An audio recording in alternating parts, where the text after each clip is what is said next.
Brillanti Dance. Kull nhar ta' ġimgħa fit-8:30 dejjem fuq One.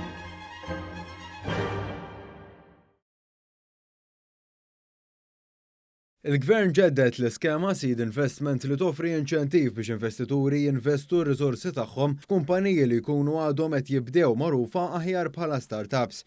Dan se jsir billi l-investitur ikun eliġibbli għal kreditu ta' taxxa sa massimu ta' 250,000 euro. Din l-iskema qed tiġi amministrata mill-Malta Investment Management Company Limited, il-Mimkol. Il-kap eżekuttiv tal-Mimkol Jean-Pierre Attard spjega kif is-Seed Investment taħdem. Prattikament l-iskema ilha varata mill-2016 u nafu li fadal take-up xi ttieħed da prattikament għandek kreditu ta' taxxa meta inti tinvesti f'kumpanija li tikkwalifika bħala startup company. Il-persuna li tinvesti se tkun qed tieħu kreditu ta' taxxa sa 250,000 euro fis-sena, jiġifieri inti jekk għandek tħallas taxxa sena ta' qabel u tkun investejt f'kumpanija startup, ma tħallas l-ebda taxxa jekk dejjem tieħu 35% ta' dak l-investiment li tkun għamilt. Din l-iskema bekk se tkun qed tqarreb lill-investituri li għandhom il-kapital u r-riżorsi mal-kumpaniji li jkollhom l-idejat.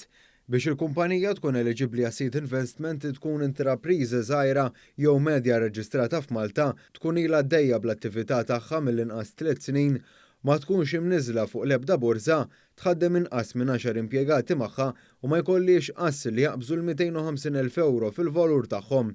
Waqt il-konferenza tal-aħbarijiet ingħata eżempju li jekk investitur jinvesti 600,000 euro fi startup kien ikollu jħallas 140,000 euro f'taxxa.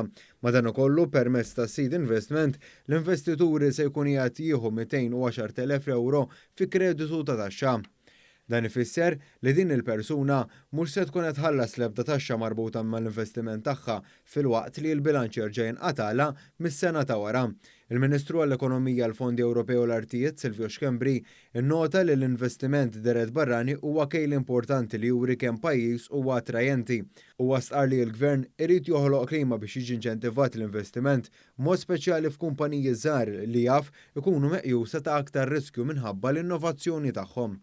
Aħna rridu kemm jista' jkun inneħħu dik il-mentalità ta' biża' li ikollok nies li jkollhom idejat innovattivi ġodda jew kollhom xi startup kumpanija żgħira li tixtieq toħroġ xi prodott jew servizz ġdid u bil-biża' li tfalli għalwa ma tidħolx għalija. U għalhekk qed naraw li nassistu b'din l-iskema ta' Seed Investment fejn grazzi għal din l-iskema din ngħidu li waħda mill-ikbar sfidi li jkollhom l-startups biex jimxu huwa l-aċċess għall kapital u l-investiment. Il-Ministru Silvio Xkembri stqar li fuq livell nazzjonali din l-iskema se tkompli tajn fid-diversifikazzjoni tal-ekonomija. Fakkar ukoll kif din l-iskema tmur jitfit ma' skemi oħra li nħarġu fil-passat.